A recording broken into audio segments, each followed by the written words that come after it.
mafunzo kwa kwamba ni ya kutoa zaidi. Katika mlango kuna vitambara, ile vitambara vinahitajia sadaka zetu. Vile vile inatakiwa tutoe sadaka kwa Mungu.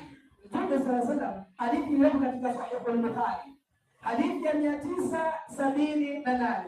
Mtume sana alikuwa akimaliza kutubu kama hivi, alikuwa akiwafuata wale kina mama kwenda kuzungumza nao na kuwahusia. Na wakati akiwahusia, Mtume sana alikuwa na Bilal ibn Rabah.